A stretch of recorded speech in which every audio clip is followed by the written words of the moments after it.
আব্দুর রহিম আল মাদানী বলেছেন আল্লাহর নবীর স্ত্রী, সেই জায়গায় নবী শব্দটা কেটে দিয়ে আল্লাহর স্ত্রী বানিয়ে দিয়ে এডিটিং করে এই ভিডিও যারা ছাড়লো, আল্লাহর কসম এই কুলাঙ্গারগুলো একেবারে মুনাফিক হয়ে গেছে।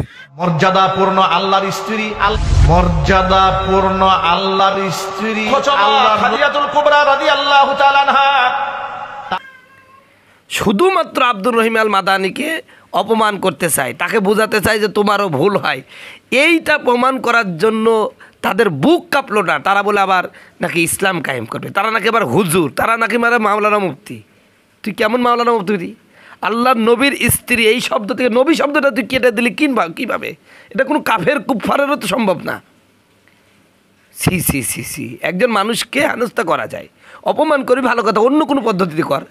তুই আল্লাহর নবীর স্ত্রী যেখানে সে বললো, নবীটা কেটে দিয়ে আল্লাহর স্ত্রী তুই বানা দিলি। সি সি সি এ কি মানুষ নাকি? কি বলবো এদেরকে?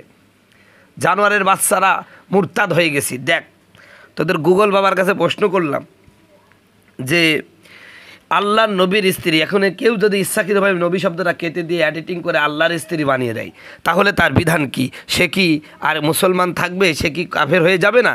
সে বলল অবশ্যই সে কাফের হয়ে যাবে, কারণ এটা এক অত্যন্ত বড় গুনাহ, বরং কুফরি বা ইসলাম থেকে বের হয়ে যাওয়ার মতো অপরাধ হতে পারে, কারণ এটি সরাসরি আল্লাহ তাআলার প্রতি অশ্রদ্ধা, অপমান ও শিরক সদৃশ্য কথা। কারণ আল্লাহর কোন স্ত্রী নেই। কোরআন স্পষ্ট আল্লাহ পাক বলেছেন তিনি আসমান ও জমিনের সৃষ্টিকর্তা, তার কোনো স্ত্রী নেই। সূরা আনাম 101 নম্বর আয়াত।